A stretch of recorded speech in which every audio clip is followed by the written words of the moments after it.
Look at what's happening on the covers of the newspapers this morning. I have Mike Mesikeno here with me on this one. And we have the Nation newspaper starting us off this morning. Today is June 10th, 2024, and it's Monday. We have this headline. It says, experts, how Nigeria can gain from new maritime territory.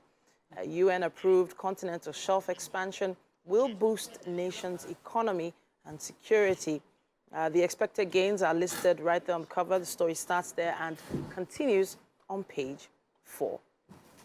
L'Oreal Paris announces Temi or Tedola new ambassador for Africa. Multi-talented actress is first Nigerian to represent iconic beauty brand. We have EFCC didn't brutalize, arrested 127 Akure students.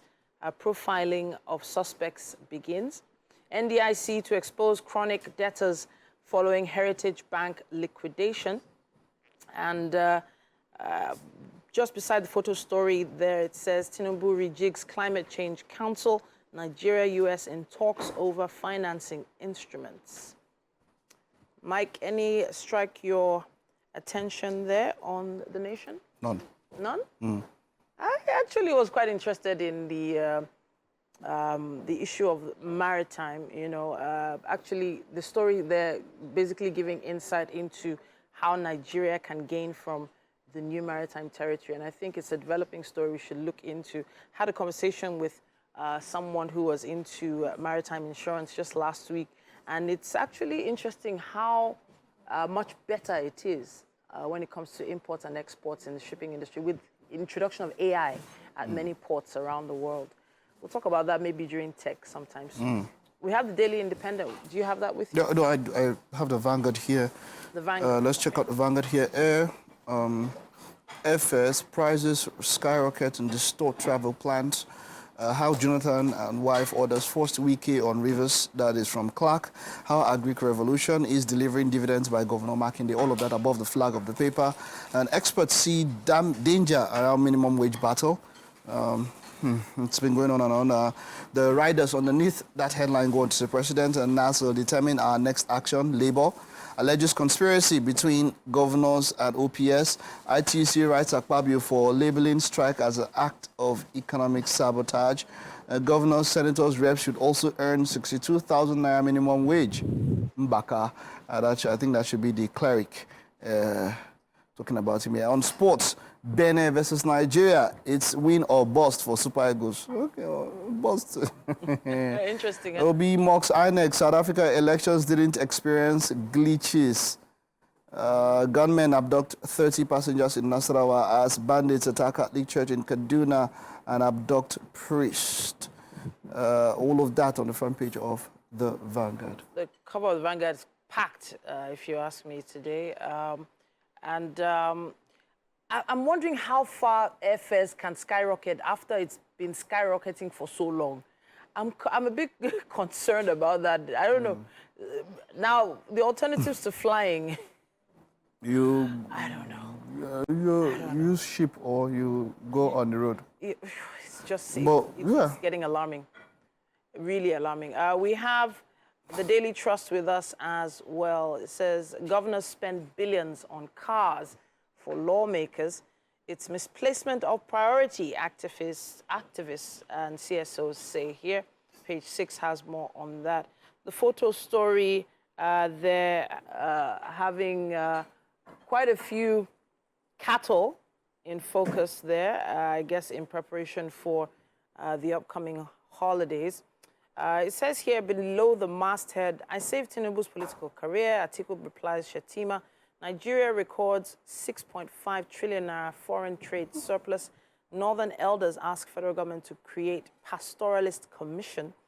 And troops neutralize 5 bandits, seize arms in Kaduna. And in the war on Gaza, Nigeria backs Biden's ceasefire proposal. That's what we have on the cover of the Daily Trust. I just want to mention, seeing cattle here. Yeah. Shady is the one that we eat ram, right? Anybody? You mean the holiday? This is the one we eat ram. Yeah. It is. I just want to confirm so Wow. that when the time reaches now, they'll not tell us that this is the small one, the next one is in the future. This is the one we eat ram, right? Good. Okay, wow. Okay. It is. Alima, my producer. Wow. That's when you remember your friends that she sabi fry ram. She fry ram here for you. Very, very succulent. So I'm looking forward to my own ram this time. That's all I have to say. Interesting. All right. Let's see if we can take Daily Independent. It says here, despite CBN assurances, 3 banks show signs of distress, according to analysts. I guess if you take the story further, you'll figure out which banks they are pointing towards. Top left, Tinubu Oke's mandate for special envoy on climate action. We saw that in another paper earlier on. It also says here, Ondo contributes $550 million out of $925 billion for NNPCL's Project Gazelle. UN group urges governors, or rather governments, to take lead on education development. And I'll wrap it with this one. Serap sues federal government over failure to account for loans by ex-presidents. The story starts there on the cover and continues on page 25.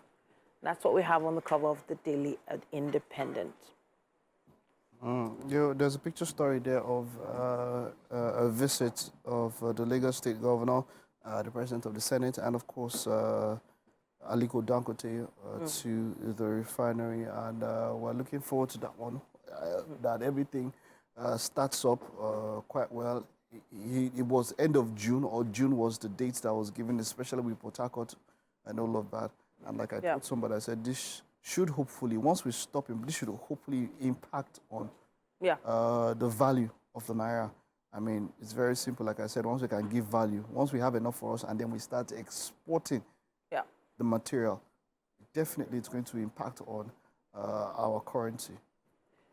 And we're definitely looking forward to that positive impact coming through very, very soon. At this point, we have to wrap it up on the headlines in the dailies, and we're going to head over to the kitchen. Thanks, Mike.